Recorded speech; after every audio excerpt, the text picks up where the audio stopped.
Good evening. Good evening. Are we on live? We're on. Well, this is Gary Johnson, and I'm going to announce the program tonight. Our regular moderator, Ken Hartbarger, is suffering with a head cold and a very sore throat, and his voice seems to be gone. But this is Gary Johnson. We're bringing you once more Friday evening our webcast Line Upon Line. We discuss a Bible subject each and every Friday night, and we're here again tonight, and we're going to be talking about deception. And right now, here is Dr. James Ricks. He's going to bring you a little bit of the Ricks humor. Yes, just a little bit. This is called tattoo. When my brother-in-law, a sailor, was on leave from national service, he brought home a heavily tattooed friend. We all sat down to Sunday lunch. My 4-year-old nephew just couldn't take his eyes off the man's colorful arms. Just couldn't take his eyes off. Curiosity finally got the better of my 4-year-old. He politely said to the visitor, "Didn't your mother ever give you any paper to write on?"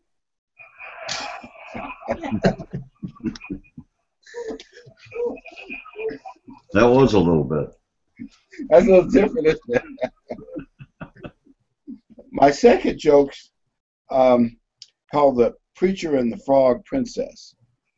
An old country preacher was fishing one afternoon when he noticed a frog just sitting on the log next to him looking at him. The frog said, "Mister, I've had a spell cast on me, and it turned me into a frog. But I'm really a princess. Be happy if you just kiss me, and I'll turn back into a princess. And I'll make you happy the rest of your life." The old preacher smiled, picked up the frog, put the frog in his pocket, went on fishing.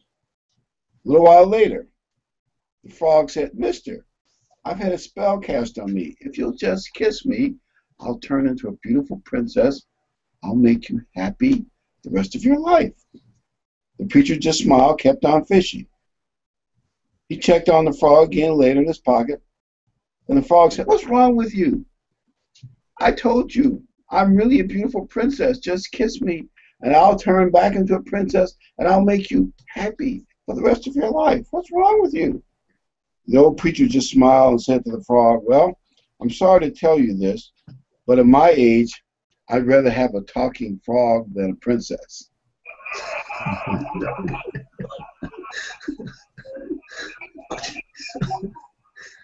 Beyond the Viagra age. Tell another one. They're getting better as you're going. Well, we'll get back to that later. Maybe if I say something will get me in trouble. Let's go to the 9th commandment. There's a certain person I know, whenever she hears certain politicians speak, she always says, "The father of lies, the devil, the father of lies."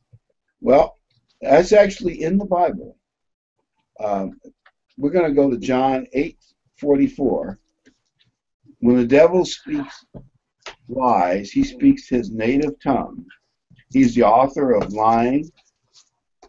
He's been lying to mankind from the beginning, and the spirit of lies. So John 8:44 reads, Christ says, "You are of your father the devil, and the desires of your father you want to do.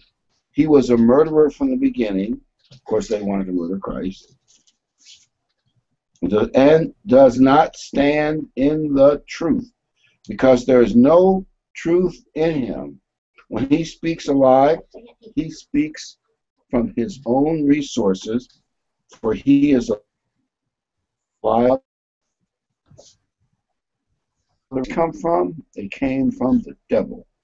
And think of Adam and Eve. They probably were innocent, more than we can even think of innocence. They probably never even thought about lying and deception until they started dealing with the serpent. And one of the big lies that we often talk about is, the devil says that to Eve, "God knows that you won't surely die when you eat of the fruit." But actually, Adam and Eve both did eventually die, and they'll die the second death if they don't repent and spiritually grow, which they probably will. But the point is, the devil has mankind believing we're immortal. We'll either be shuffling harp music in heaven or dancing on hot coals in hell, but we won't die. That is the first and the big and the great, one of the great lies. And you realize that Christ said in the famous John 3:16, he says, that's through Christ. You either be saved through Christ or you will perish. And the word perish implies you will no longer, it clearly means you will no longer exist.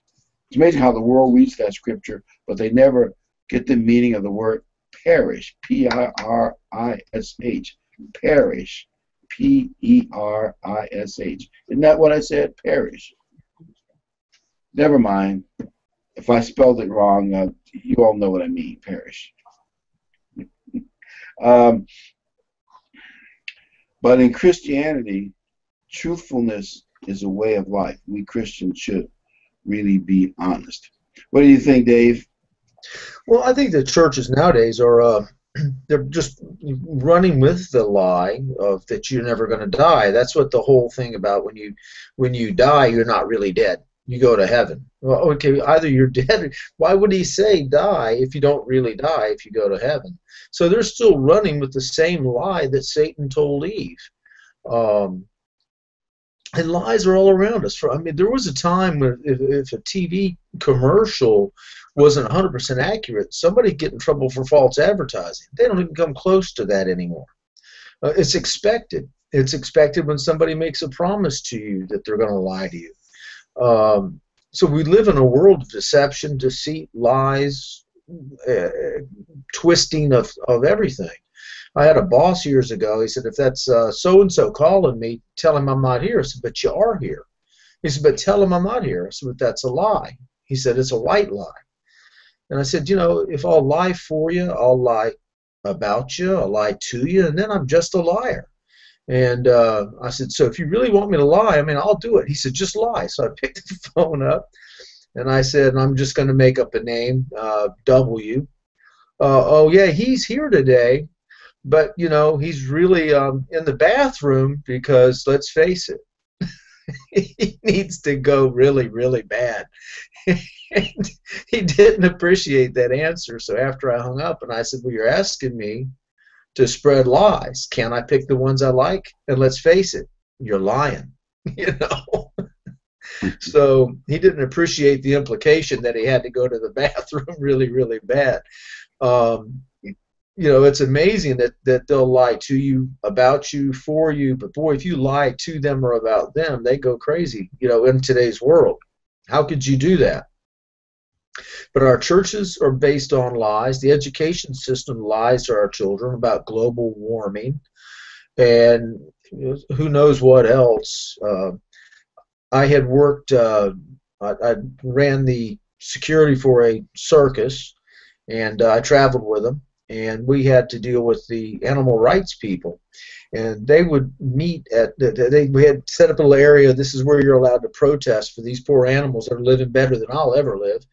And they would be standing there, and they would yell to the children, would you like your free circus coloring book? And the parents would run over, and of course they thought they were part of the circus by the way they were dressed, but they're just liberal type, you know, clowns. Yeah. And they would give them these books. And one day I got one of the books and looked in it, and it was horrible. They had the animals being beaten and tortured and starved and electrocuted, and the animals were, in all actuality, I was back with those animals. These animals had it made. I was talking to the vet, and he said, these animals live longer than the owners do. They're being taken so good care of. And some of the animals, like elephants and things, would live sometimes longer than the owners. I'm going to read John 17:17, and then, you know, tell me what you think, Gary. This is Christ. You actually could call this the Lord's Prayer, what he prayed for his disciples that last Passover evening they were together, John 17:17. They are not of the world. Well, I'll start in verse 16. They are not of the world, just as I am not of the world. Sanctify them by your truth. Your word is truth. And the Bible is truth. And one scary expression I heard on one of the big debates they were accusing this man of hate speech, and they said, "And you're hiding behind the Bible. Oh, you're hiding behind the Bible." Oh. And literally, and that's how bad things have gotten in America. You believe something is true because the Bible said so. You're hiding behind the Bible. That's totally unmodern in today's world. What do you think, Gary? They are not of the world, and I am not of the world. That's because Satan is the ruler of this world at this time, and they are not under Satan. And that's what he was telling them. You know, how many liars are there in existence right now all over the world? And I'll be very frank and truthful. I've told lies in my life when I was younger. Oh no! Before I came into the church and before I knew the truth, that was part of everyday life. You tell lies. But Satan is the grand master of all liars. He is the greatest of all. He tells the greatest lies. And usually what he does, his lies are the most believable of all. He's very talented. Usually what he does is skewers the truth. And that creates his lie. He'll take the truth and leave a seed of truth within that lie to make it believable. So of all the liars in the world, he is the grand master. That reminds me of one story. These several little boys are out in the playground, and they're telling big tales about, how they jumped over fences and chased away coyotes with their bare fist and beat up bullies and did all kinds of stuff. And each one tells a bigger and bigger tale of grand things he's done. And they said, "We're going to declare one of you boys the grand master of telling the biggest tale and the biggest lie and the biggest story." And so the last boy said, "I like your story about jumping over fences and beating up coyotes. And I like your story of beating up 3 bullies and chasing them home. And I like your story about catching the biggest fish. But here's the truth. I have never told a lie in my life."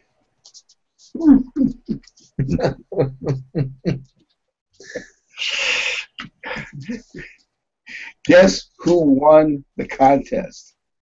The boy who never told a lie is the biggest liar.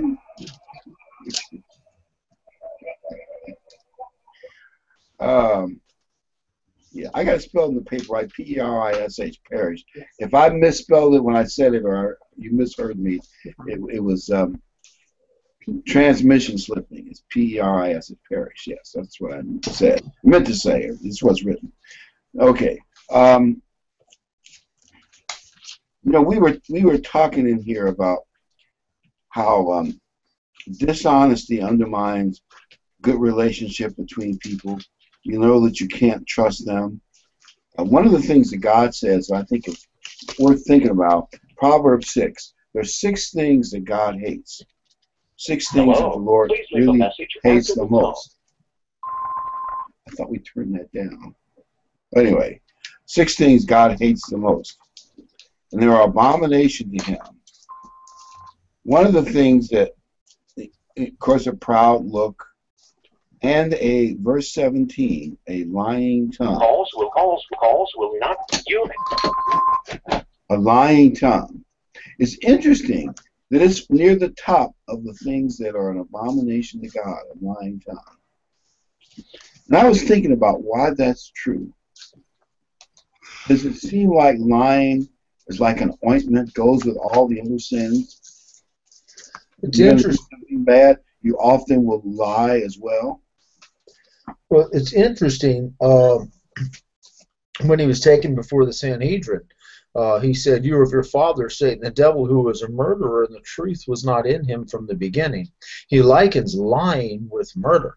It's amazing how he just drew that conclusion. I was just looking in, and this is back here a couple of places as I take my glasses off.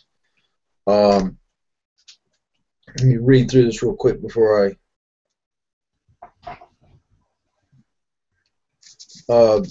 in 2 places, Revelations 21, in verse 8, breaking into a thought, it says, "But the cowardly, the unbelieving, the vile, the murderers, the sexually immoral, those who practice magic arts, the idolaters, and the liars." It's amazing. He throws liars into all of these horrible things. Their place will be in the fiery lake of burning sulfur. This is the second death. But generally someone lies because they're a coward.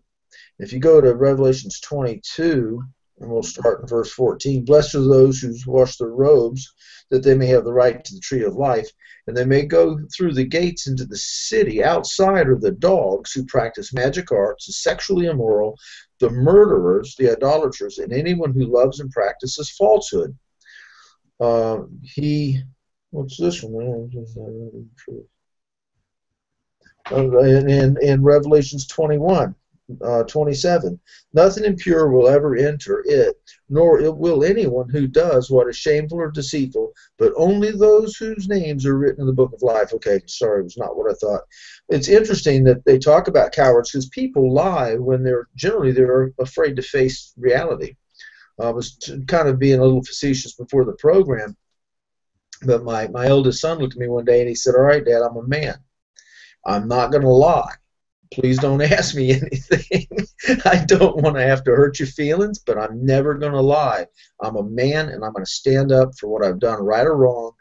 And if you love me, don't ask me questions, and I'm going to do my best to change and never be that person again." Well, we're all liars. He told me one time, he said, "When I was 9 years old, I figured I had a 50-50 chance of getting away with it."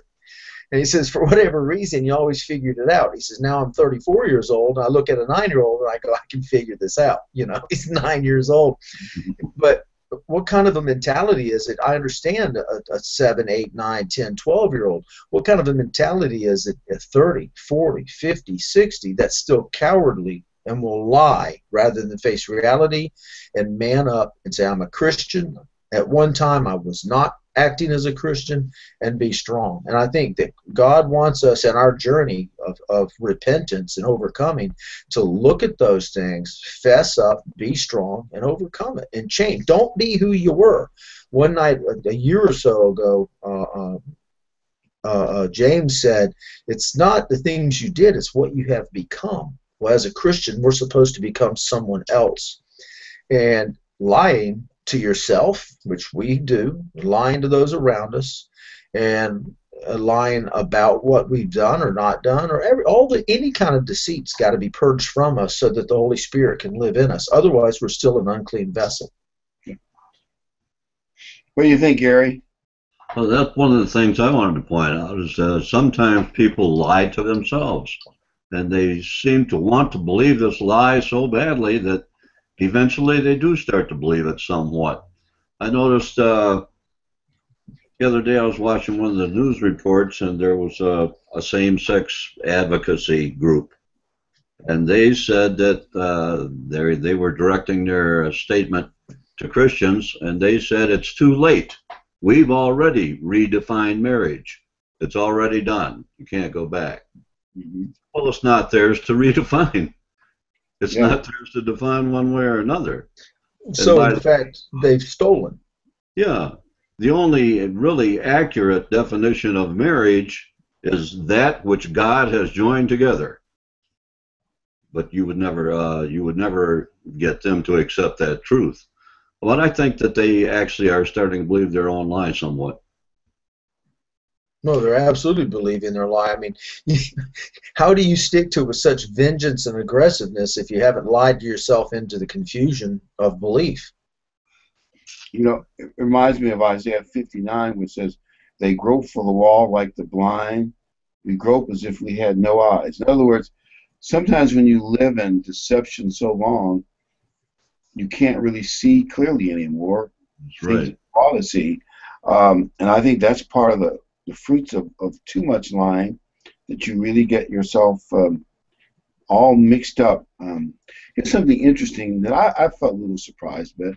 Well, asking a bunch of people who work at many of the department stores in the area, and they almost everyone, even if you're in management, including the manager, even restriction on how big the manager's bags they can bring in with, when they leave the store, they can't trust even the managers to be fiduciarily responsible and say, oh yeah, I haven't stolen any of the jewelry, any of the merchandise. And there are various clever ways you can steal stuff and stick it inside various places. They have to, quote, search each other and the managers that go out the door because they can't trust what anybody says or does. Even the manager. I'm thinking, does something about that sound weird? I have been hired to actually stop the management, every employee, and pat them down pretty much. I mean, not really, but go through their handbags, anything they're carrying, and have them open their jackets and that kind of stuff, and to make sure that nobody's walking out with the product that they're supposed to be protecting. Yeah, they're the ones who are they're the bosses or leaders or managers. They're the responsible ones.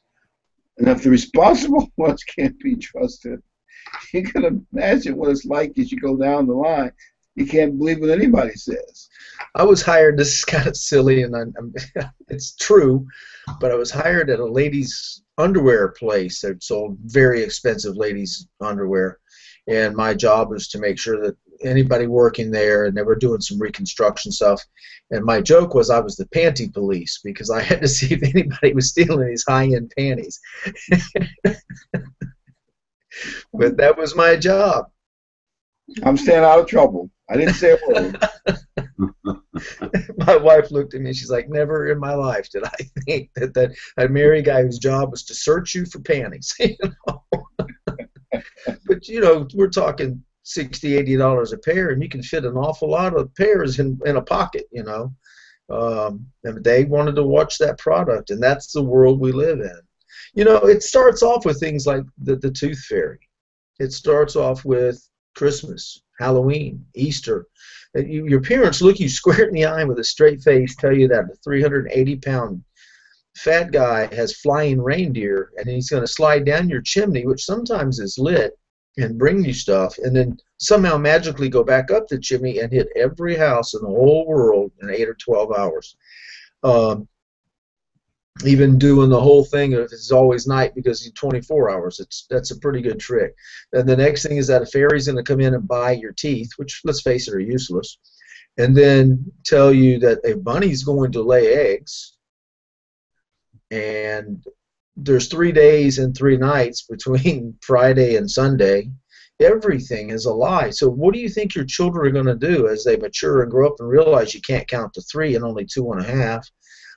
You know, you've planted the seed of deception that if you get what you want, it's okay to lie. And by the way, lying really is important. It's an important sin, and one that God hates, because lying can really destroy people. I mean, I think we said this before, but if not, in some ways it's worse than stealing, because stealing, you just take someone's physical possession. But when you lie, you can destroy his life, destroy his reputation, and cause all kinds of trouble depending on the details. And I'm going to go to Deuteronomy 19 and the laws when Israel was a theocracy. These are the laws that actually ruled the nation. And I'm going to pick up Deuteronomy 19. We'll pick it up in verse 16. He said, first, don't go one witness against each other, because that, he said, she said, that, of course, isn't justice. Although they do that a lot in this country, unfortunately. If a false witness rises against any man to testify against him of wrongdoing, then both men in the controversy shall stand before the Lord, before the priest and judges who serve in those days. And the judge shall make careful inquiry. And indeed, if the witness is a false witness, who testify falsely against his brother, then you shall do to him as he thought to have done to his brother. So shall you put away the evil from among you. So, for instance, now you have to have more than one witness, but if someone said, yes, he murdered somebody and should get the death penalty, and you found out the witness lied, the false witness got the death penalty. Or he's supposed to get 7 years of servitude to pay off this big debt. The false witness got the 7 years of servitude to pay off the big debt. And you realize that, and my point, in this country, they don't often prosecute perjury. Like the Duke Lacrosse case, that was clearly one that would have ruined those young men's lives. And, they came up with a ton of physical evidence to prove that the witness was lying. And that witness did not pay a penalty for that. Now, she later got in trouble for some other crimes, but that's something different. But she could have ruined those young men's lives, and just because she was a little peeved at them.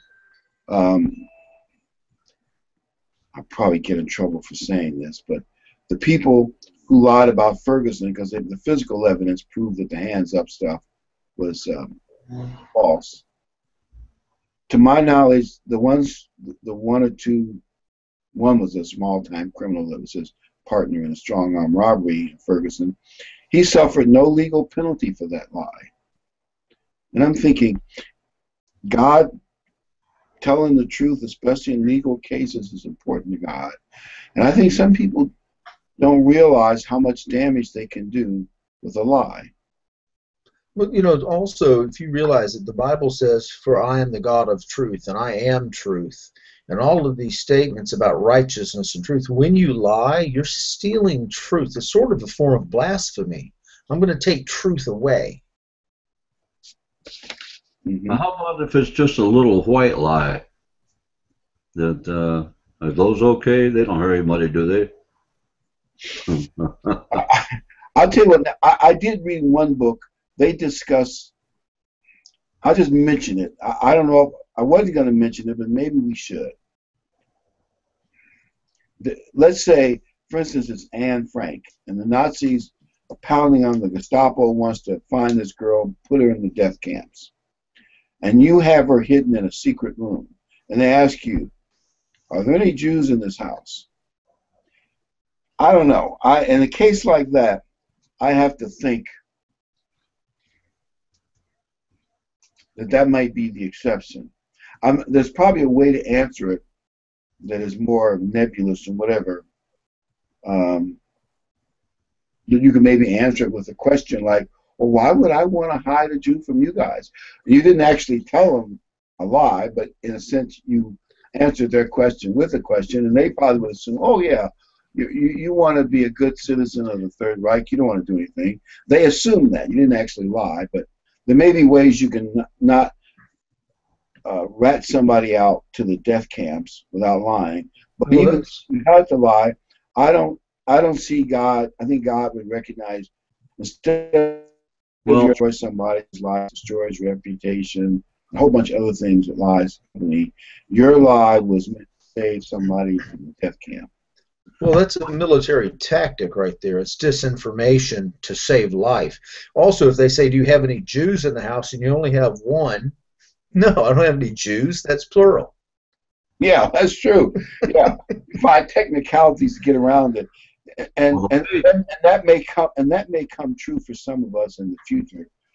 One man explained it to me by saying that if your little white lie served the will of God better than the truth might have at that particular point in time, then it might be justified.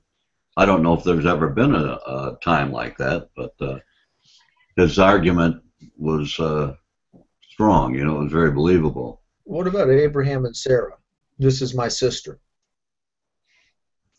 Yeah, I mean, there is a truth to that. Yeah, there's a truth to that because we're brothers, even though we don't share physical. Hopefully, we share the most important, and that's spiritual, the Holy Spirit making us brothers. But actually, I think that's a very good example. But for the most part, in my experience anyway, people use that term little white lie to justify their lie or to give it a little credibility. They want to tell a lie, and if they get caught up in it, they say, well, it was just a little white lie, it didn't hurt anything, but actually it was a lie. And looking at it from Sarah's point of view, and because she was strikingly beautiful, even probably in middle age at this point, and the way these kings were, and the world was, a terrible place in those days. If the king's servant saw some beautiful woman in some caravan, oh yeah, the king will reward me for getting her for his harem. Let's kill her husband and take her. I mean, that's the world that existed in those days.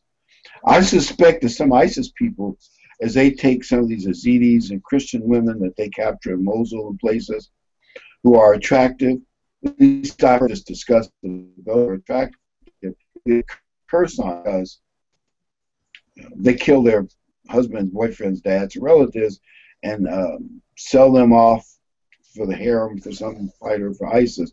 So some of that barbarism that existed in the Middle Age is coming back. But from Sarah's point of view, they were half brothers and half sisters. So it wasn't totally a lie, but also she was saving Abraham's life. Now maybe we could make the other argument, maybe they should have had more faith that God would have found another way to save them. But probably at the moment,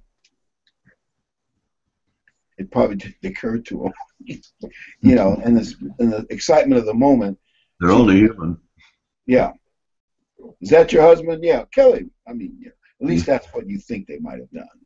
Yeah. Some of the Islamic rules are if a woman does not have a male living family member, then she needs to be owned. If she's not properly owned, so they'll kill all the males that are related to her. And now she doesn't have an owner, so we're going to do the right thing by taking her into the harem or whatever, because now she's back to where she needs to be right with Muhammad and Allah and all of that stuff, because now we've put her underneath the man again.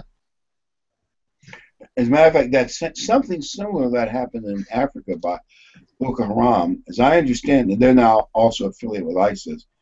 They went into some areas and they killed all the men, all the boys and older people, but all the women of attractive age, whether they wanted to or not, they took them as, I guess we call them harems, we call them sex slaves, but it's the same basic practice. It's a very evil practice, and it's back.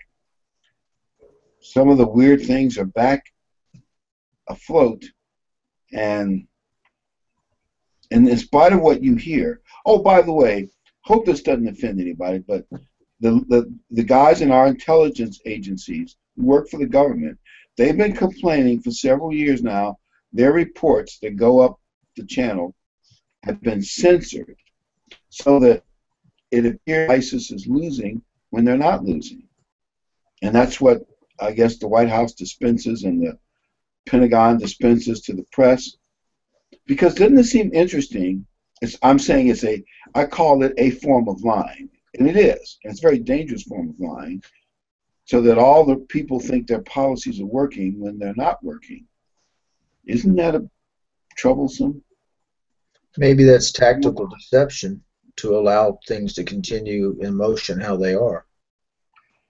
Yeah. Now we're winning, but they took another town. We're winning, but they took another town. We're winning. Well, they took this and they took that. You see how it sounds? You know, it's the same principle. A little funny. I saw a guy at a martial arts event come pretty close to being knocked unconscious, and then after they kind of got him and the fight was over, he complained that it was bad judging. And that's not uncommon. I hate to say it, but you see that in life. You know, it just didn't back it up correctly. You know, I once knew a guy. I'll just call him Fred, but he enjoyed lying.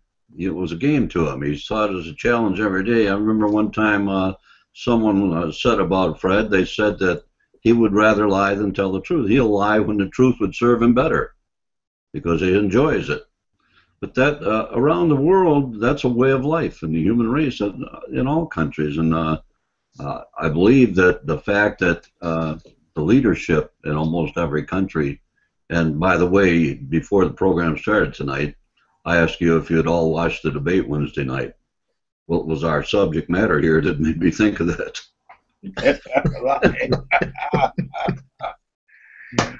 You know, people look at their leadership and they see that, and it tends to make them think it's okay. They're supposed to do that.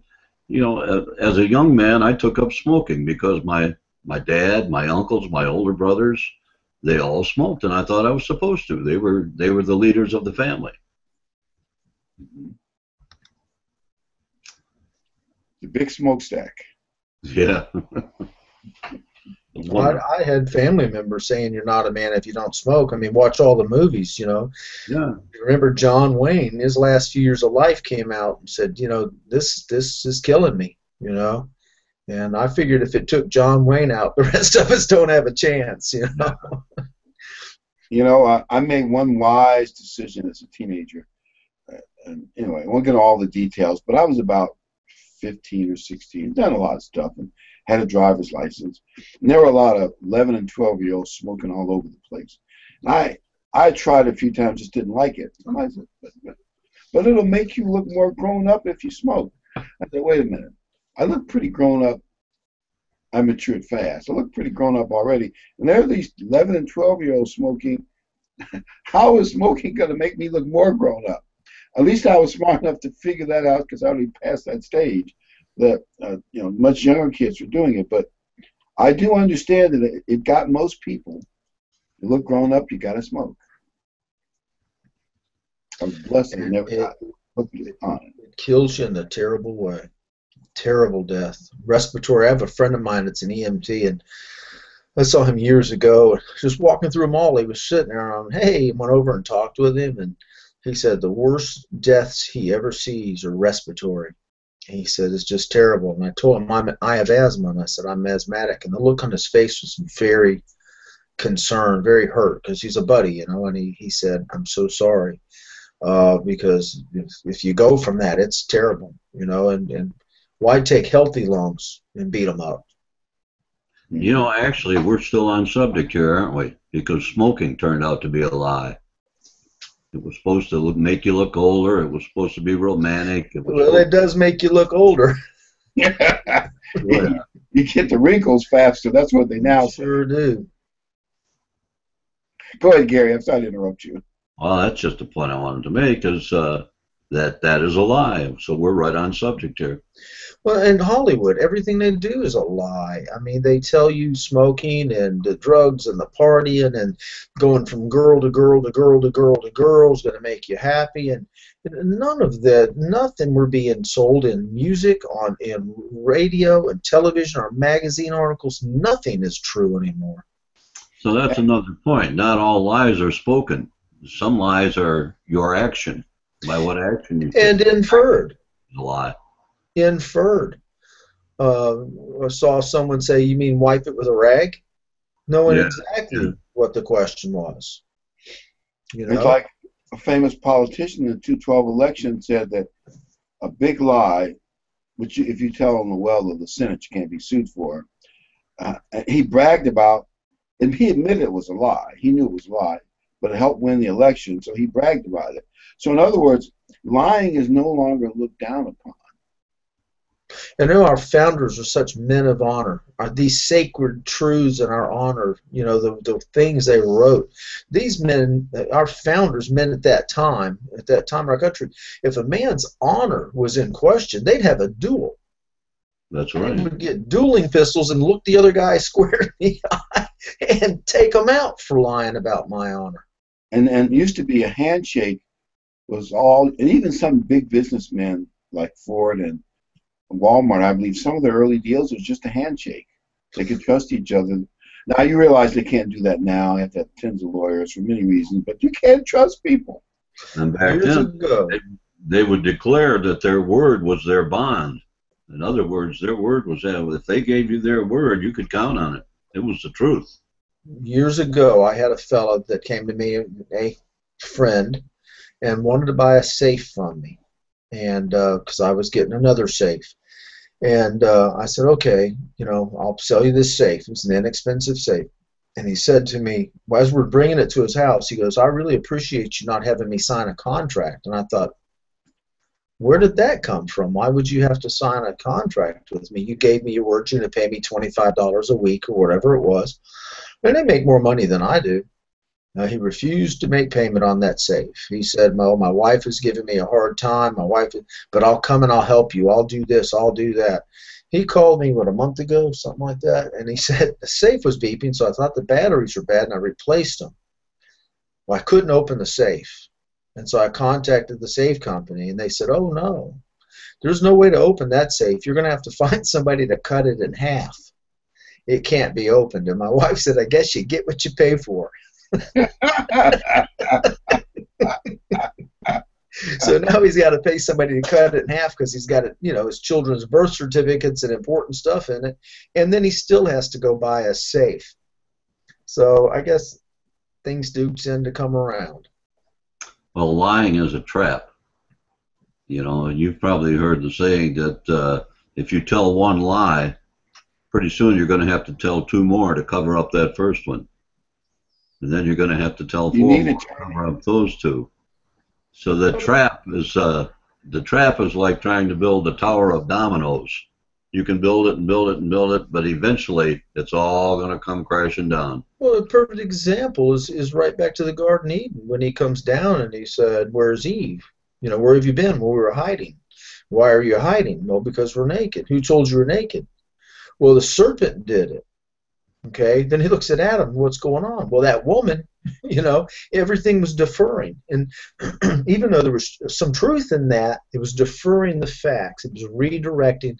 They never redirected anything until they ate from the fruit. Your children at 3 years old will look you square in the eye and go, "I didn't do it." Where did they learn to do that? It's just in human nature because of that one act that Eve did. And it has followed us now apparently 6,000 years. Well, man lives with a carnal nature. It's you don't necessarily have. We are taught it, but you don't have to be taught it. Apparently, it's just inside of us that we will look up and say, and maybe this is another part of it. The kid does something wrong, he admits to it, he gets punished, and what he learns from it is, okay, next time I'm not going to admit to it, rather than saying, okay, normally I would punish you, but because you were honest. You told me, I'm very disappointed in talking with them and reason with them, but I'm so happy that you told me the truth about it.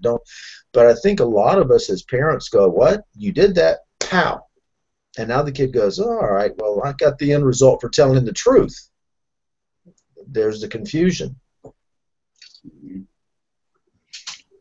The George Washington example, probably because he didn't tell a lie. But I was thinking about the big lie, now instead of the little lie, the big lie.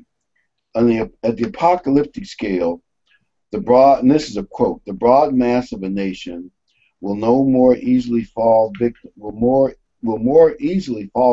to a big lie than to a small one." Those are the words of Adolf Hitler. And of course, some of the lies that he told in this propaganda was that the only reason the Jews lost World War I is that Germany lost World War I is because of the Jews. Obviously, that's not true. They actually lost some tactical battles. It wasn't just, and the British blockade, but they actually lost because of those things, not because of the Jews. Another lie he told was that all of Germany and the world's economic problems, the Great Recession, could be blamed on the Jews. That's not true either. But people were anti-Semitic in Europe, and a lot of them wanted somebody to blame, so they understood it. Another lie told them that they were the master race. And that lie, of course, really set Germany up in a big way, because he told them such things as the Slavic people of Eastern Europe were inferior. Well, the the German army rushed into Russia thinking, well, these people are inferior, it'd be easy to defeat them. They went to Russia without having a supply line of winter clothing.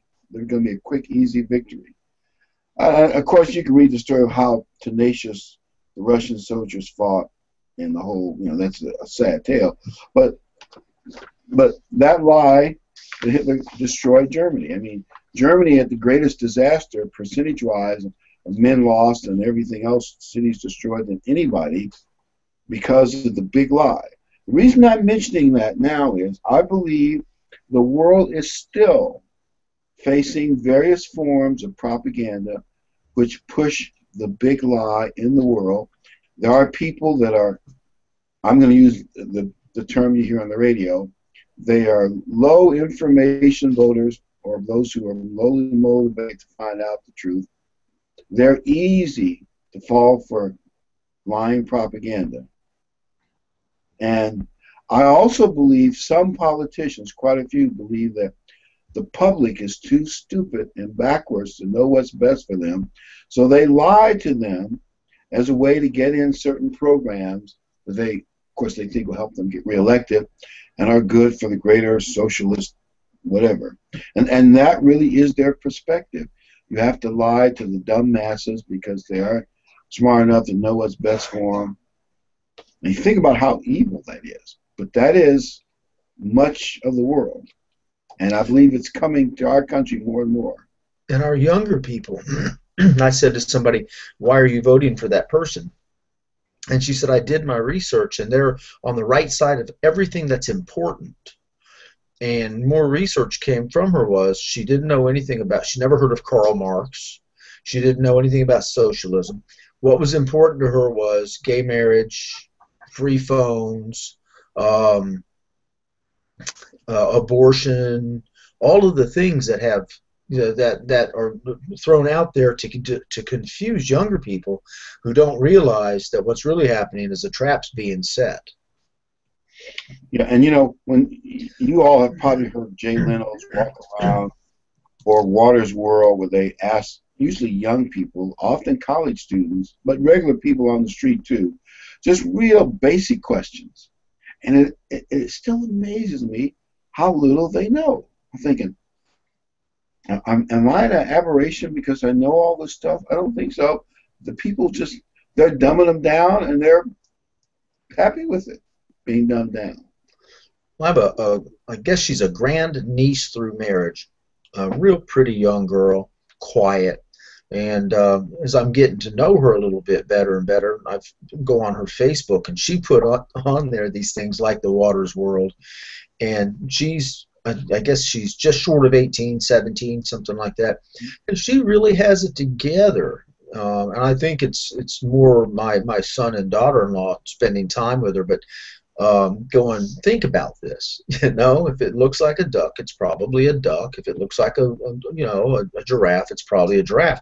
And so she doesn't seem to be falling for a lot of the stuff that the younger kids her age are going for.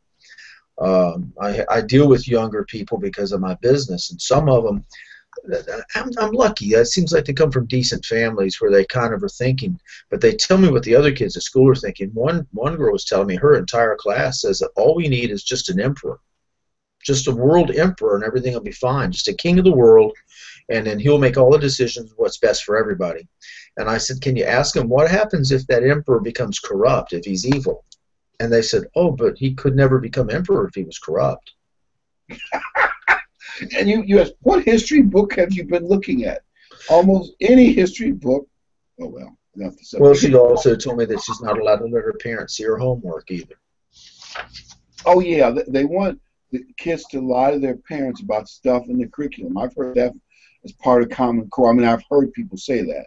Lie to your parents. And my point is, if you dumb down the public and you don't teach the Constitution, you don't teach the Bill of Rights, you don't teach about how the government's supposed to have checks and balances, and they don't know the Ten Commandments and basic, even, that if you were to go back 50, 60 years ago, even in colleges and private schools, they would teach the Bible as what we call good literature that any well-educated person should know. A story about Jonah and Joseph and, Moses. I realize now to mention even religion in public school is like verboten. Like that. Well, a lot of people are saying Moses was evil. Moses was evil. He overthrew a country that did nothing wrong, and he wrote all these rules that said that you can't do all these horrible things, and that you have to only worship his God, and that you should be stoned if you don't worship his God, and that if you're gay or whatever, all the new letters that they got all these letters now. It was just homosexual and lesbian, but now they got all these new letters. If you're against any of those things, Moses was a horrible, wretched man.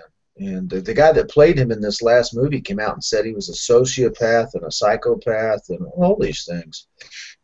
That's the old spin game. They take the part of Scripture and spin it until it lines up with their scenario, and that's what they present. And the problem that's wrong with that is when you get Exodus clearly said that God spoke to Moses and told Moses what to do. Moses was just a scribe. In other words, God told Moses, which laws had the death penalty, which nations were so evil they had to be removed, and all the things. In other words, so it's not Moses they're criticizing God. But by the way, even a lot of churches don't realize that because they want to get around one or two commandments, that they're not Moses' commandments or even the statutes. They were given by God. I think we actually had a program on that, didn't we? I believe we did. It's in our stack. If somebody wants seen this first time, we'll go back and look at it. But Moses was given the law and the statutes. He was simply the administrator and he was a great leader. I wouldn't take anything away from Moses. But God, if anybody criticized what Moses did, they're criticizing God. But the other argument that they're using, not me, is that Moses didn't really talk to God. He was crazy and thought God told him these things. Well, guys, as a stand-in moderator, it's my responsibility here to tell you and let you know that we are now at 9:50 Eastern Standard Time. Do we have any current events that we want to talk about for this next 10 minutes or so? Oh, could I mention just real quickly before we get to current events? Real quick. I want people to go to Hebrews 8:10-12, where God talks about Christ becoming the high priest and putting God's law in our hearts. And that's the beginning of that one-ment with God, because Wednesday, the 23rd, is the Day of Atonement, the last big holy day before the feast. And when the whole world be at one with God, and the method for doing that is putting God, through the Holy Spirit, we're putting God's thinking, His laws, and His ways in our heart. And that's what's important. Okay, world events. One thing somebody mentioned is an article on the internet that our country is sending Christian refugees from the Middle East back. And it's very, very difficult for a Christian refugee to get here. But Islamic refugees are coming here. But the big one is Islamic refugees are overrunning Europe. Maybe 1 million before the year's over. And most of them are young men, too. That was the point I was going to make. I'm hearing that there are very few females, older people, and really like children, that it's a lot of their younger men, I guess late teens and 20s, that are coming in. I know that I saw some things that there were some clashes going on because some of them had ISIS flags and that kind of thing going into, I think, Hungary this week, where they didn't want to let them in. They have borders too, and they've got rules to come into their country, and they absolutely should have the right to make that decision how that's done. Well, I know it's because of bad policy by the United States when they destabilized Libya. Well, some of it also started in Egypt, though the Egyptian story's been back and forth. And they destabilized Iraq by taking our troops out and by not really helping in Syria if they could have possibly stayed. I don't know if this, once they got that they called it the Arab Spring started, and went to places like Syria and Libya and other places, it's turned out to simply be a gold mine for chaos and radical Islamic organizations and terror groups. The Middle East is now in flames, and America at least takes a lot of that blame. We helped light the fuse, and didn't replace it with anything stable.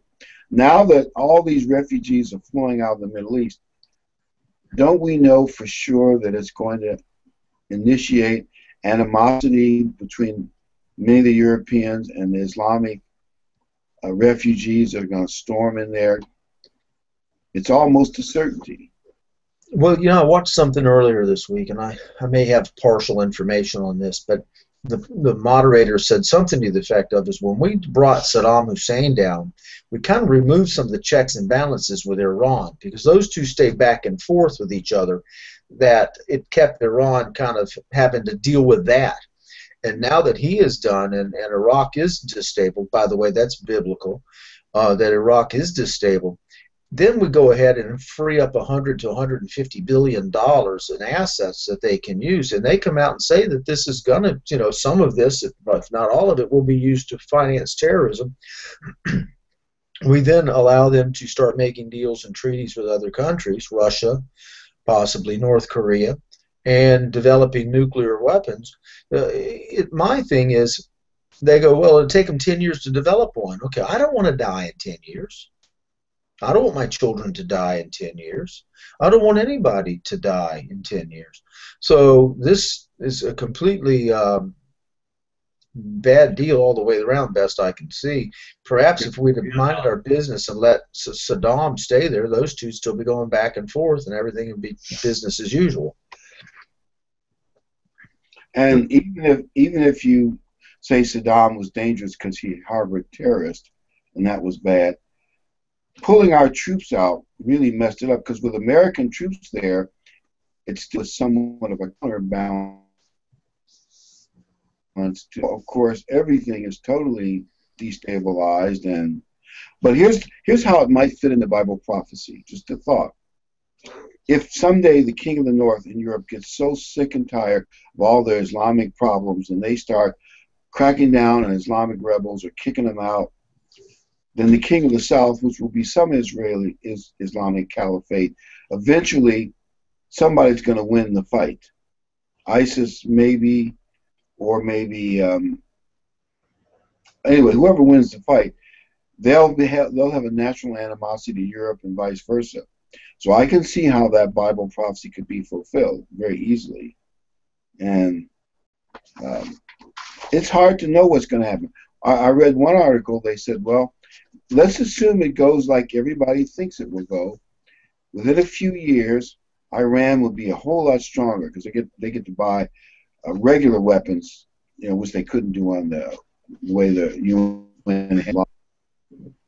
And now they'll have the money, and they'll be able to buy intercontinental ballistic missiles and all kinds of other air defense, all kinds of high-tech weapons. This is guaranteed to start an arms race in the Middle East because their number one rival, Saudi Arabia. Right now, the Saudi army took some city away from one of the proxy armies of Iran that's on their border in Yemen. So they're already fighting each other at the lower level, but they're already fighting each other. It will kick off an arms race in the Middle East. Eventually, that arms race for whoever wins will be well armed, armed to the teeth with nuclear weapons, missiles, and probably a lot of other high-tech weapons.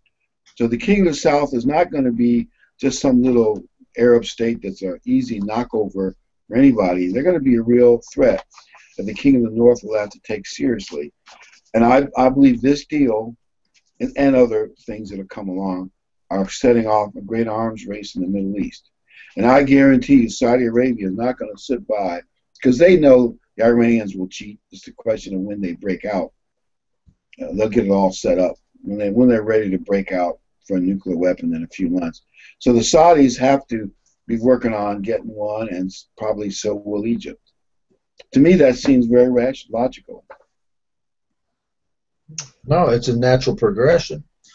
If you come running at me and I feel I'm weaker or smaller, I'm going to pick up a rock, and you're going to pick up a stick, and I'm going to pick up a baseball bat, and you're going to pick up it's a natural progression to stay on top and to let the other side know I'm not afraid of you because I have one too. It's almost like India and Pakistan. For those who remember that, India, of course, there's a lot of smart scientists. One day they said, hey, we got an A-bomb. Well, their rival, just west of them, Pakistan said, hey, they got one, we got to have one. And it wasn't long after that, Pakistan, poor as they were, found a way they had an A-bomb. I guarantee you, if Iran is well on their way to setting up an A-bomb, their neighbors are going to be well on their way to doing the same. And they're also, if Iran buys these high-tech missiles from the Russians and Chinese, which apparently this treaty allows, Saudi Arabia is going to start buying them, and probably Egypt, and maybe some of those other countries over there too. The Middle East is going to be armed to the teeth in a few years, and a lot of it will be done with money frozen in American banks that we're unfreezing. But such is life. I think of Churchill's statement, when Chamberlain appeased Hitler and said, "Peace in our time," Churchill said, he said, "What you've gotten with this appeasement is really humiliation. And you think you had a humiliation and peace, but you're actually going to get both. You're going to get humiliated now, and you're going to get war even more certain later." I believe the same thing is true of this treaty. With this money and the bombs that Iran will soon build, they're going to go to war, I guess, with Israel first, but who knows? They may go to war with Saudi Arabia first, or both of them at the same time. Anything is possible. And if you want to really get speculative, they say they may want to do that pulse bomb over America, throw off all our computers. Well, your cars and everything else. I read something tonight, and I'm going to paraphrase this, and I don't know if he really did say it because I got it on Facebook, but there was a picture of Churchill, and it says, "Appeasement was hoping that the crocodile will just simply eat you quicker." Well, let me change up here just for a minute. We just got a few minutes left, but I saw on the news tonight, the national news, they say that now that these fires in the West are going to be historical, maybe the worst fire season ever. And one of the, I can't remember which talk show host it was, maybe O'Reilly or somebody actually even mentioned or threw the question out, is this God's retribution for the sinful lifestyles that always seem to originate in California? Like the city of San Francisco has been known as a homosexual bastion for decades. Well, he says, if you do not obey my laws, my statutes, and my ordinances, I shall withhold the rain. You know? That's all desert out there.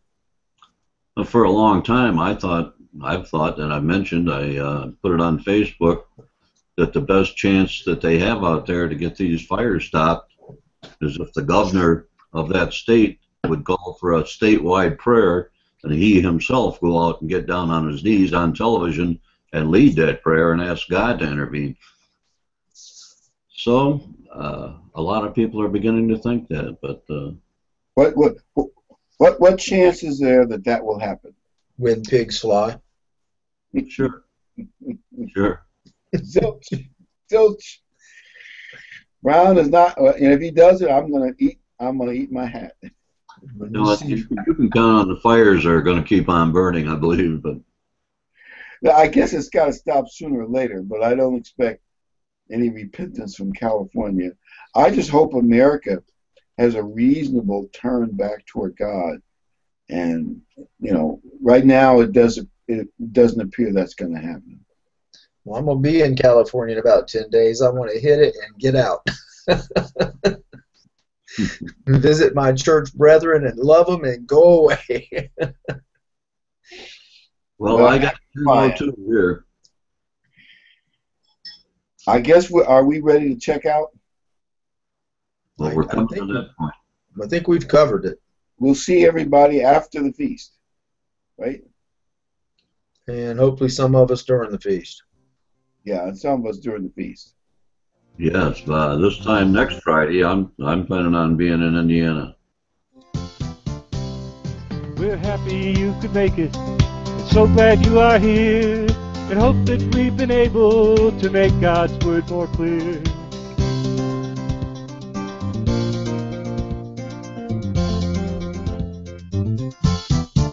Until next time, may God be with you in everything you try. But for now, till next week, we have to say goodbye.